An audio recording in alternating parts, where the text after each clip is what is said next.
Hi student, अस्सलाम वालेकुम।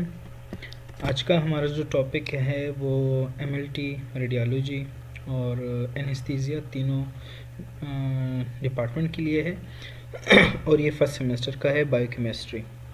हम पहले लेक्चर में मोनोसेक्राइड ले चुके थे पार्ट 1 में, और अब ये पार्ट 2 है। आज हमने मोनोसेक्राइड्स के बारे में पढ़ना है। अब मोनोसेक्राइड्स क्या है, मैं आपको लिटिल बिट बता चुका हूँ पहले लेक्चर में कि मोनोसेक्राइड्स, ओलिगोसेक्राइड्स, डाइसेक्राइड्स और पॉलीसेक्राइड्स के बारे में। अब मोनोसेक्राइड्स जो हैं ये वो शुगर है जो सिंपल शुगर होंगे। सिंपल शुगर का मतलब ये कि ये बिल्डिंग ब्लॉक्स बना रहे हैं, जैसे कि अमाइनो एसिड जो है वो क्या बना रहे हैं, प्रोटीन्स बना रहे होते हैं। फैटी एसिड्स जो होते हैं, ग्लिसरॉल्स जो होते हैं, वो क्या बना रहे होते हैं, लिपिड्स बना रहे होते हैं। मोनोसेक्राइड्स जो होते हैं, जो कार्बोहाइड्रेट होते हैं, उनका बिल्डिंग ब्लॉक जो होते हैं वो मोनोसेक्राइड्स होते हैं। मीन कि मोनोसेक्राइड्स ही मिल के पॉलीसेक्राइड्स बनाते हैं, या कम्प्लेक्स मॉलिक्यूल जो कार्बोहाइड्रेट के होते हैं वो बनाते हैं। अब मोनोसेक्राइड्स जो होते हैं ये सबसे सिंपल शुगर्स होते हैं। Saccharum mean sugar, monosaccharum mean simple sugars. इसको आप मज़ीद मतलब कि अगर डाइसेक्राइड्स होंगे तो सिंपली बात है कि वो दो मोनोसेक्राइड से बने होंगे, और जब हम उनकी हाइड्रोलिसिस करेंगे तो हमारे पास दो मोनोसेक्राइड्स मिलेंगे। अब दो मज़ीद मोनोसेक्राइड्स को आप मतलब कि एक मोनोसेक्राइड्स को अभी आप मज़ीद हाइड्रोलिसिस इनकी नहीं कर सकते, इनकी मज़ीद मतलब इनसे मज़ीद कोई शुगर नहीं बनेगा, तो ये मोनोसेक्राइड्स होंगे। अब कह रहे हैं कि मोनोसेक्राइड्स जो हैं are the simplest group of carbohydrate, are often refer to as simple sugars. मैं बता चुका हूँ जनरल फार्मूला इनका यही है, CH2O ब्रैकेट N, मीन कि वही वाटर का फार्मूला है, जितना ऑक्सीजन होगा उसके डबल जो है वो हमारे पास हाइड्रोजन होंगे। कार्बन और ऑक्सीजन जो है वो आपस में सेम है। They can not be further hydrolysed. अब इस बात को आप देखें, सारा जो किस्सा है वो इसी एक सेंटेंस में है, they can not be further hydrolysed. Mean आप इनके मज़ीद सिंप्लिसिटी, इनको मज़ीद सिंपल फॉर्म में नहीं लेकर आ सकते। ये बिल्डिंग ब्लॉक्स है, ये मोनो है, इसके नीचे कुछ नहीं है। मतलब सबसे जो बेसिक यूनिट होगा कम्प्लेक्स कार्बोहाइड्रेट का, वो मोनोसेक्राइड्स ही होगा। The monosaccharides are divided into different categories based on the functional group and number of carbon atom. Classification पर आपने गौर करना है कि इनकी क्लासिफिकेशन दो तरह की है, या तो कार्बन नंबर के बेस पर होंगे कि 3 कार्बन है तो ट्राइओजेज, 4 है तो टेट्रोजेज, 5 है तो पेंटोजेज, 6 हेक्सोजेज, हेप्टोजेज, सही है। या फिर फंक्शनल ग्रुप पर डिपेंड करेंगे। इनमें दो तरह के फंक्शनल ग्रुप आते हैं, या कीटोन के ग्रुप आते हैं या अल्डिहाइड ग्रुप आते हैं। सेकेंड ईयर केमिस्ट्री जो है वो आप रिवाइज कराएं, रिकॉल कराएं, तो वहाँ पर हमने अल्डिहाइड और कीटोन पढ़े हैं।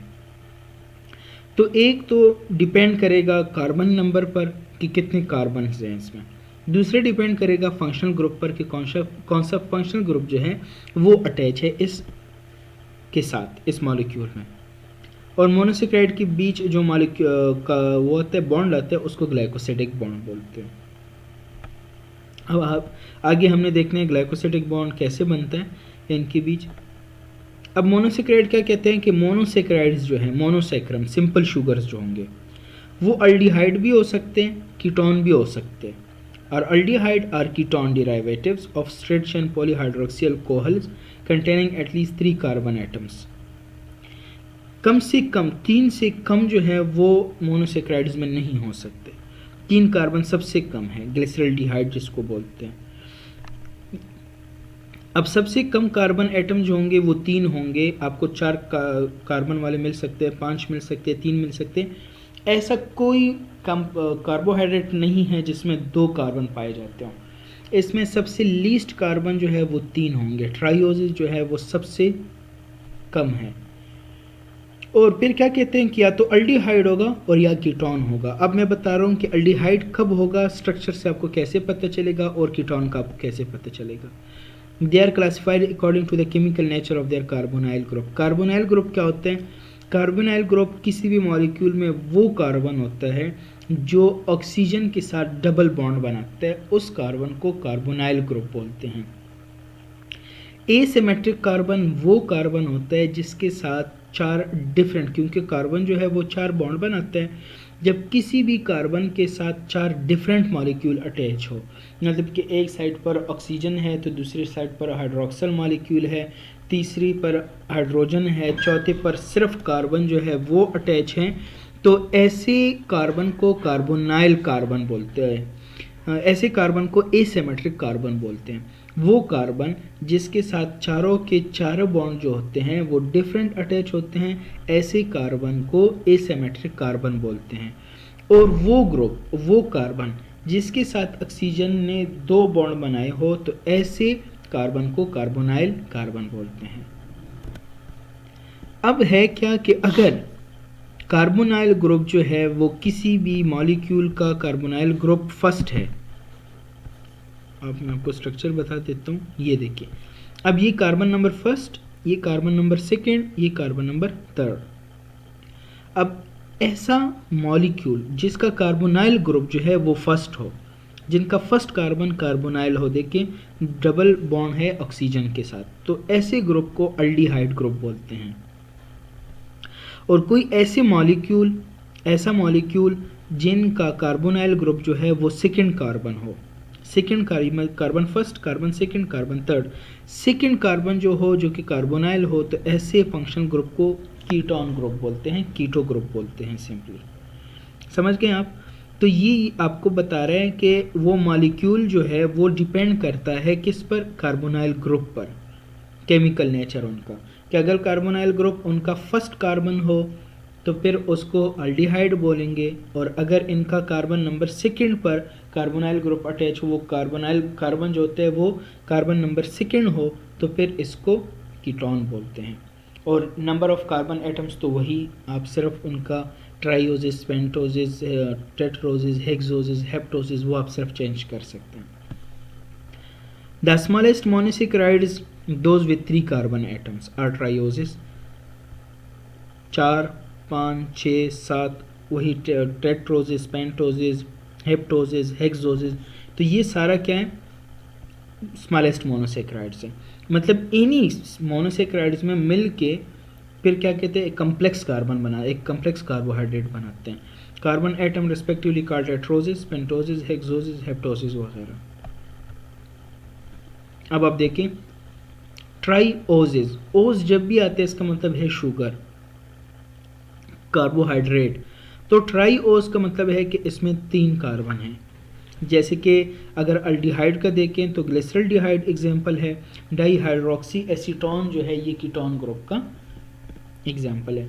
टेट्रोसिस में देखो इरेथ्रोज, ये अल्डिहाइड ग्रुप है।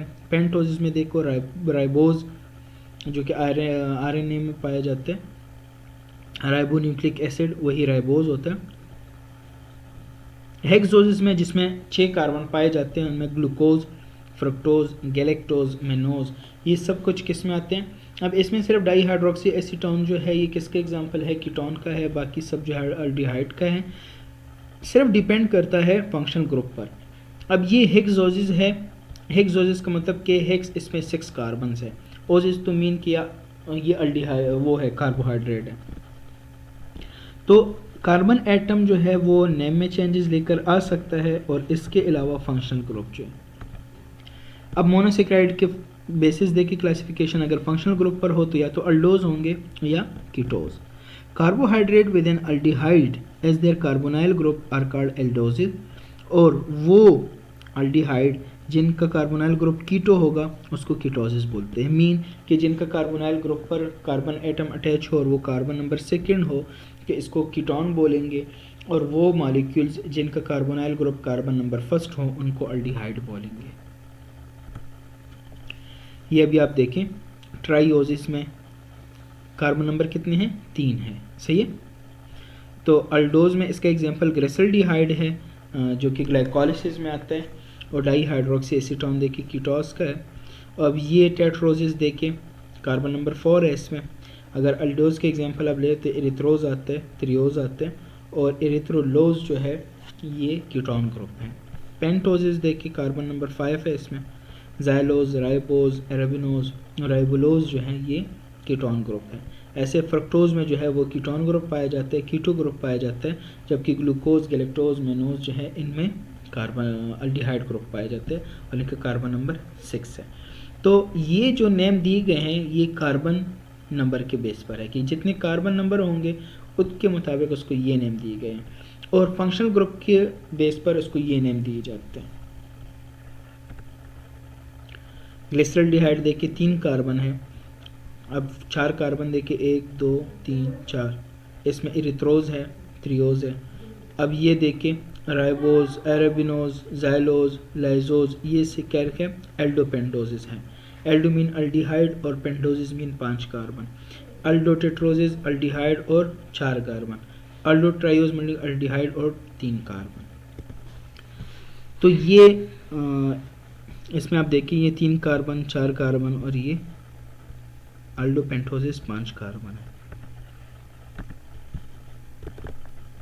ऐसी आप देखिए अल्डिहाइड ग्रुप है, लेकिन अब आप इसमें देखिए first, second, third, fourth, fifth, six, 6 carbon इनमें है।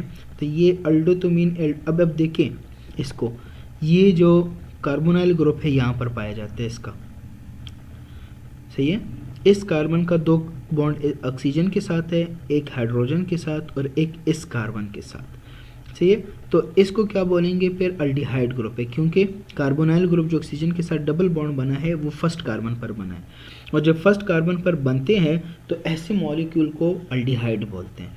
तो ये सारे अल्डिहाइड हैं, तो इसकी वजह से ये एल्डो हो गए, और जब इनमें 6 कार्बन पाए जाएंगे तो हेक्सोसिस, तो अल्डो हेक्सोसिस का ये मतलब है। और ये सारे एग्जाम्पल जो है वो क्या है, अल्डो एक्सोसिस के। पेपर के पॉइंट ऑफ व्यू से ये बड़ा ही इंपॉर्टेंट है कि आपको ये पता हो कि वो आपको नेम दे सकता है कि अब ये डी जो है, एल जो है, आप इसकी टेंशन ना ले कि डी का क्या मतलब, एल का क्या मतलब है। ये मैं आपको जब हम चौथा लेक्चर हमारा स्टीरियोकेमिस्ट्री का होगा, अल्डिहाइड कार्बोहाइड्रेट का स्टीरियोकेमिस्ट्री जो है, तो उसमें आपको सारी म्यूटेशन हो गई, डेक्स्ट्रा फॉर्म हो गया, लेवो फॉर्म हो गया, ये सब कुछ मैं बता दूंगा उसमें। आप सिर्फ अभी नेम याद रखें कि ये मॉलिक्यूल्स जो होंगे, जो कि इरेथ्रोज होगा, ग्लिसरॉल्डिहाइड होगा, थ्रियोज होगा, जाइलोज होगा, लाइजोज होगा, एराबिनोज होगा, राइबोज होगा, ये जितने भी हेटेलोज, गैलेक्टोज, इडोज, ग्लूकोज, ग्लोज, ये सारे जितने भी मॉलिक्यूल्स हैं आपको कम ये सब के सब आनी चाहिए। कि अगर आपसे ये पूछ लेते हैं कि ये जो मेंशन किया गया जो मॉलिक्यूल है ये अल्डिहाइड ग्रुप है या कीटोन ग्रुप है, तो आपको पता होना चाहिए। आपसे ये पूछ सकते हैं कि जितनी भी ऊपर दिए गए हैं ये सारे अल्डिहाइड है सिवाय एक के। ये भी आपसे पूछ सकते हैं कि ऊपर जितने भी मेंशन किए गए हैं ये सारे जो है फ्रक्टोज ग्रुप है सिवाय एक के। तो ये आपसे पेपर में पूछ सकते हैं। अब कीटोन्स को देखें तो इनका कार्बन नंबर सेकंड जो है आप देख सकते हैं ये कार्बोनाइल कार्बन है, तो जिसका कार्बन नंबर सेकंड कार्बोनाइल होगा ऐसे को कीटोन ग्रुप बोलेंगे। डाई हाइड्रोक्सी एसीटोन, सही है, डाई हाइड्रोक्सी एसीटोन। अब ये देखिए एरिथ्रोलोज, इसमें 4 कार्बन है, 1 2 3 4 5, इसमें 5 कार्बन पाए जाते हैं, इसमें भी 5 कार्बन पाए जाते हैं। अब आप इनके स्ट्रक्चर को देखो, सिमिलरिटी, सबका कार्बन नंबर सेकंड जो है वो कार्बोनाइल है, कार्बन नंबर सेकंड जो है वो कार्बोनाइल है, तो ये कीटोन्स ग्रुप है। अब ये देखें फ्रुक्टोज, सिकोज, सर्बोज, टेगेटोज, ये सारे जितनी भी हैं इनका कार्बन नंबर सेकंड आप देखिए, कार्बन नंबर सेकंड ने ऑक्सीजन के साथ डबल बॉन्ड बनाए हुए हैं, तो ये कार्बोनाइल ग्रुप इनका कार्बन नंबर सेकंड है, तो इस बेस पर ये क्या है, कीटोन ग्रुप है। आपको सिर्फ समझ आनी चाहिए कि अल्डिहाइड और कीटोन में फ़र्क क्या है, मोनोसेक्राइड्स में अल्डिहाइड में क्या अल्डिहाइड में से स्पेशल क्या है, कीटोन में से स्पेशल क्या है। इनके नेम आपको पता होने चाहिए कि कौन कौन से मॉलिक्यूल जो है वो अल्डिहाइड है और कौन कौन से मॉलिक्यूल जो है वो कीटोन्स है। अब ये मोनोसेक्राइड्स देखें, ग्लूकोज जो है वो अल्डोहेक्सोसिस है, अल्डो मीन अल्डिहाइड इसमें है। अगर आपसे कोई ग्लूकोज के बारे में पूछे कि ग्लूकोज चलो कार्बोहाइड्रेट तो है, अब हमें ये बताया कि ग्लूकोज में कीटोन ग्रुप पाया जाता है कि अल्डिहाइड ग्रुप, तो ग्लूकोज जो है वो अल्डोहेक्सोसिस है। अल्डोहेक्सोसिस का मतलब ये है कि एक तो इसमें अल्डिहाइड ग्रुप पाया जाता है, हेक्सोसिस का मतलब है कि इसमें 6 कार्बन पाए जाते हैं। अब फ्रक्टोज की ले लें आप, तो ये कीटो हेक्सोज है, हेक्सोज का मतलब कि 6 कार्बन और कीटो का मतलब कि इसमें कीटोन ग्रुप पाया जाता है। ये वही एग्जांपल है, मैं आपको पहले बता चुका हूँ। अल्डो शुगर्स देख के हम ग्लिसरॉल्डिहाइड, एरिथ्रोज, राइबोज, ग्लूकोज, और यहाँ पर क्या है, एरिथ्रोलोज, राइबोलोज और फ्रक्टोज, ये इसमें कीटोन ग्रुप पाए जाते हैं। अगर आपसे कोई कीटोन ग्रुप के बारे में पूछे कि कीटोन ग्रुप क्या है, तो आप बताएं कि ऐसे मालिक्यूल जिनका कार्बोनाइल ग्रुप जो है वो कार्बन नंबर सेकेंड हो, तो इसको जो है कीटोन बोलेंगे। और वो फंक्शनल ग्रुप, वो मालिक्यूल जिनका कार्बन नंबर फर्स्ट जो है वो कार्बोनाइल हो, तो ऐसे को अल्डिहाइड बोलेंगे। अब इम्पोर्टेंस क्या है इनकी, द बेस्ट नॉन इज अल्डोपेंटोसिस जो है डी राइबोज जिसको बोलते हैं, is a component of RNA end of nucleotide coenzyme and is widely distributed. अभी आप देख सकते हैं शुगर जो है डीऑक्सी राइबोन्यूक्लिक एसिड डीएनए, और ऐसे आरएनए राइबोन्यूक्लिक एसिड, तो डीऑक्सी राइबोन्यूक्लिक एसिड या राइबोन्यूक्लिक एसिड दोनों में राइबोज शुगर पाए जाते हैं, लेकिन डीएनए में जो है कार्बन नंबर सेकेंड पर ऑक्सीजन ग्रुप रिमूव किया गया है, सिर्फ हाइड्रोजन रहता है, तो इस वजह से इसको डीऑक्सी राइबोन्यूक्लिक बोलते हैं। जबकि आरएनए जो होते हैं वो लेकिन पाए जाते हैं वही राइबोज जो कि अल्डिहाइड ग्रुप है, और पेंटोज मीन के उसमें 5 कार्बन पाए जाते हैं। इसके अलावा अल्डोहेक्सोसिस देखें, ग्लूकोज, सही है। अब हमारे बॉडी में ग्लूकोज यूज़, हमारे बॉडी में सबसे ज़्यादा शुगर कौन से यूज़ होते हैं, ग्लूकोज यूज़ होते हैं। अब जिस बंदे को शुगर होता है, डायबिटीज़ मेलाइटस जिसको हो, तो ग्लूकोज मेटाबॉलिज्म का डिसऑर्डर है। इसके अलावा हमें एनर्जी जो मिलती है तो वो ग्लूकोज है। हमारे बॉडी में जो एब्जॉर्प्शन होती है तो वो ग्लूकोज है। ब्रेन को सबसे ज़्यादा ज़रूरत जो है वो ग्लूकोज की होती है। बॉडी में जो स्टोर्ड होता है तो वो ग्लूकोज से ग्लाइकोजन बनता है। अगर फिर से हमें एनर्जी चाहिए तो ग्लाइकोजन से ग्लूकोज बनता है। इसका मतलब यह है कि ग्लूकोज जो है वो अल्डोहेक्सोसिस है। अल्डो का मतलब कि एक अल्डिहाइड ग्रुप पाया जाता है और इसमें 6 कार्बन होते हैं, ये बॉडी में यूज़ होते हैं। ऐसे substantial proportion of the biomass is accounted for glucose polymers, जैसे कि सेलुलोज, स्टार्च। अब स्टार्च क्या है, ये स्टोरेज फॉर्म है कार्बोहाइड्रेट का इन एनिमल्स, ह्यूमन मीन। और सेलुलोज जो है ये क्या है, ये प्लांट्स में पाए जाते हैं, ग्लूकोज का स्टोरेज फॉर्म है। डी ग्लूकोज जो होते हैं वो ग्रेप्स शुगर भी इसको बोलते हैं। ग्रेप्स शुगर का मतलब यह है कि अगर आप एफएससी की बुक ले तो अगर मैं गलत नहीं हो रहा हूँ तो शायद वहाँ पर 47% दिए हुए हैं कि ग्रेप्स में जो है 47% ग्लूकोज पाया जाता है, तो इस वजह से इसको ग्रेप शुगर भी कहा जाता है। As blood sugar in the blood of higher animals, हमारे बॉडी में अगर कोई कार्बोहाइड्रेट पाया जाता है तो वो ग्लूकोज होता है, तो इस वजह से इसको ब्लड शुगर भी बोलते हैं। और जब हम वो करते हैं, कोई टेस्ट करते हैं लैब में शुगर का, सिंपली आप कहें, वैसे तो डीएम का कहें, डायबिटीज़ मेलाइटस, लेकिन अगर हम आम सी बात कहें तो शुगर का कहें, तो वहाँ पर रैंडम ब्लड शुगर जो चेक करते हैं, आरबीएस जो उसको बोलते हैं, तो आरबीएस में हमने बॉडी में ब्लड में ग्लूकोज की कंसंट्रेशन चेक करनी होती है। अब किसी बंदे में ग्लूकोज ना हो तो उसमें एनर्जी नहीं होती, क्योंकि हमें एनर्जी देने के लिए ग्लाइकोलिसिस होनी चाहिए, और ग्लाइकोलिसिस के लिए जो सबस्ट्रेट है वो क्या है, वो ग्लूकोज है। अब ग्लाइकोलिसिस में फैटी एसिड जो उनकी मेटाबॉलिज्म नहीं हो सकती, उसमें ग्लाइकोजन की मेटाबॉलिज्म नहीं हो सकती, उसमें जो है वो अमाइनो एसिड की मेटाबॉलिज्म नहीं हो सकती, उसमें ग्लूकोज की मेटाबॉलिज्म होगी। ये सब कुछ जो है ये पहले ग्लूकोज पर आएंगे और ग्लूकोज के बाद ही इनकी मेटाबॉलिज्म होगी, या फिर ग्लाइकोलाइसिस की किसी भी पाथवे के मिड में आकर उनकी मेटाबॉलिज्म होगी। इसके अलावा लैक्टोज देखें, इनको मिल्क शुगर बोलते हैं। शुगर में मिल्क में सबसे ज़्यादा लैक्टोज पाए जाते हैं, और लैक्टोज जो है वो ग्लूकोज और गैलेक्टोज से बना हुआ होता है, क्योंकि लैक्टोज जो है वो क्या है वो डाइसेक्राइड है। तो D galactose is a part of human diet together with mannose. Galactose is also found in glycolipids और ग्लाइकोप्रोटीन। तो गैलेक्टोज जो होता है ये इसमें मिल्क शुगर है, गैलेक्टोज। लैक्टोज भी मिल्क शुगर है, लेकिन गैलेक्टोज जो है गैलेक्टोयूरिया, जब ह्यूमन के बॉडी में फीमेल जो होते हैं उनमें मिल्क प्रोडक्शन शुरू हो जाती है तो इसको गैलेक्टोरिया बोलते हैं। तो गैलेक्टोज, लैक्टोज जो होता है ये गैलेक्टोज से बना हुआ होता है और ग्लूकोज के मॉलिक्यूल से बने होते हैं। 2 मोनोसेक्राइड्स मिलकर एक डाइसेक्राइड बनाते हैं। तो हमारे शुगर में, मिल्क में आप देखें तो कार्ब पाए जाते हैं। इसके अलावा हमारे ब्लड में आप देखें तो कार्ब पाए जाते हैं। ग्रेप्स में देखें कार्ब पाए जाते हैं। अब आगे पढ़ रहे हैं, डीएनए में देखें सबसे ज़्यादा क्या पाए जाते हैं, इन द डीऑक्सी अल्डोजेस। डीऑक्सी का मतलब क्या है कि वही ये जो पहली बात मैं आपको बता चुका हूँ वही बात है, लेकिन यहाँ पर OH ग्रुप जो है वो रिप्लेस किया गया है हाइड्रोजन एटम के साथ। 2 deoxy D ribose. 2 deoxy D ribose का क्या मतलब है कि कार्बन नंबर सेकेंड पर डीऑक्सी एक ऑक्सीजन को रिमूव किया गया है। जब OH ग्रुप होगा और इससे आप ऑक्सीजन रिमूव करेंगे तो सिर्फ हाइड्रोजन रह जाएगा। जब हम न्यूक्लिक एसिड पढ़ेंगे DNA का स्ट्रक्चर, तब मैं आपको बताऊंगा कि DNA को डीऑक्सी राइबो न्यूक्लिक एसिड क्यों बोलते हैं और RNA को राइबो न्यूक्लिक एसिड क्यों बोलते हैं। वो सिर्फ इस वजह से कि DNA में जो शुगर पाया जाता है, उस शुगर जो 5 कार्बन शुगर होते हैं, उसके कार्बन नंबर सेकेंड पर सिर्फ HO अटैच होता है और ऑक्सीजन रिमूव किया गया होता है तो डीऑक्सी होते हैं। जबकि RNA में वही 5 कार्बन शुगर होते हैं और कार्बन नंबर सेकेंड पर OH ग्रुप पाया जाता है तो उसको राइबो न्यूक्लिक एसिड बोलते हैं। सही है। Phosphoric acid ester ketopentoses D ribulose, ये सब एक ही नाम है इसका।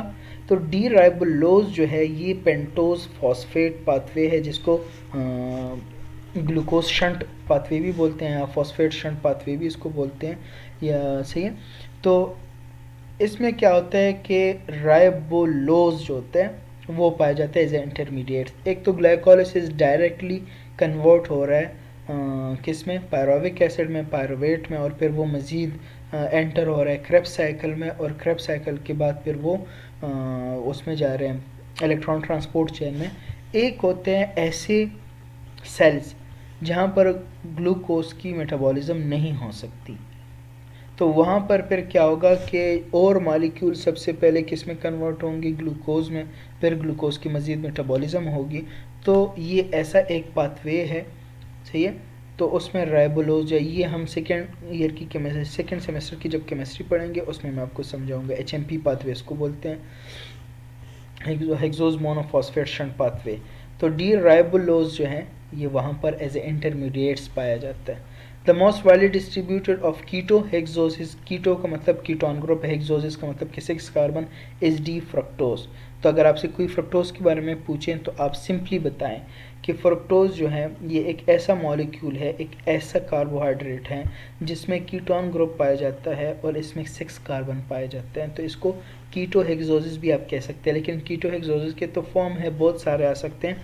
फ्रक्टोज कीटो हेक्सोसिस के फॉर्म में एक मॉलिक्यूल जो है वो डी फ्रक्टोज भी है। फ्री फॉर्म में ये जूसेस में पाया जाता है, हनी में पाया जाता है। Bound fructose is found in sucrose and plant saccharides, तो ये पॉलीसेक्राइड्स प्लांट और सक्रोज में भी पाया जाता है। सक्रोज क्या है, ये फ्रक्टोज और ग्लूकोज का जो है डाइसेक्राइड है। जब एक ग्लूकोज मॉलिक्यूल और एक फ्रक्टोज मॉलिक्यूल आपस में मिलते हैं तो एक मॉलिक्यूल सक्रोज बनाता है जो कि डाइसेक्राइड है। और ये भी सक्रोज जो है ये स्वीटनेस देता है किसको, फ्रूट्स को। इसके अलावा फ्रक्टोज जो होता है ये ह्यूमन की सीमन में पाया जाता है, स्पर्म को मोटिलिटी में एनर्जी देने के लिए फ्रक्टोज पाया जाता है। ये आप देख सकते हैं ग्लूकोज, गैलेक्टोज और फ्रक्टोज। अब ये आज हमने जो पढ़ा है ये स्ट्रेट चेन के बारे में सिर्फ पढ़ा है। अब यही स्ट्रेट चेन जो है ये पायरोनोज या फ्यूरोनोज के स्ट्रक्चर में, साइक्लिक स्ट्रक्चर में कैसे जाते हैं, ये हमने स्टीरियोकेमिस्ट्री में पढ़ना है। इस लेक्चर में आप सिंपली ग्लूकोज मीन के अल्डिहाइड और कीटोन का डिफरेंस आप याद रखें, वो मॉलिक्यूल जो जिसमें अल्डिहाइड ग्रुप पाए जाते हैं वो याद रखें। वो मॉलिक्यूल अगर उनको आपको नाम दी जाते हैं कि राइबोस, इसमें 5 कार्बन होते हैं कि 4 कार्बन होते हैं, 6 होते हैं, आपको ये पता होना चाहिए। आपको ये पता होना चाहिए कि अगर मैं आपको कहूँ कि राइबोलोज, तो राइबोलोज में अल्डिहाइड ग्रुप होगा कि कीटोन ग्रुप होगा। तो आपने सिर्फ आज इतना याद रखना है, इस सिंपल मैं आपको बताऊं। और स्ट्रेट चेन के बारे में बस ये पायरोनोज और फ्यूरोनोज जो बनता है ये हमने स्टीरियोकेमिस्ट्री में फिर पढ़ना है। तो आधा आधा करके हम पढ़ेंगे तो आपको इजी होगा। अगर मैं इकट्ठे एक ही लेक्चर में सब कुछ बताऊं तो फिर आपको इसकी समझ नहीं आएगी। Thank you. आप लोग ऐसे करें कि इसको पढ़ लें, सत्यानारायणा का जो बुक है आप उसमें भी पढ़ सकते हैं। इसके अलावा आप लोग एमएन चैटर्जी जो है वो भी यूज़ कर सकते हैं बायोकेमिस्ट्री का। ये देखो बेसिक नॉलेज है, ये आप कहीं से भी पढ़ ले, मैटर नहीं करता, सही है। आपको जहाँ से इजी लगे वहाँ से पिक कर ले, इंशाल्लाह ऐसी कोई बात नहीं होगी कि मैं यहाँ पर कुछ और कह रहा हूँ वहाँ पर कुछ और हो, सही है। तो आप लोग पढ़े समझे। अगर किसी का कोई क्वेश्चन है तो मुझे पर्सनली व्हाट्सएप भी कर सकता है, जीमेल भी कर सकता है और कमेंट सेक्शन में भी पूछ सकता है। नेक्स्ट लेक्चर तक अपना ख्याल रखिएगा। अल्लाह हाफिज़।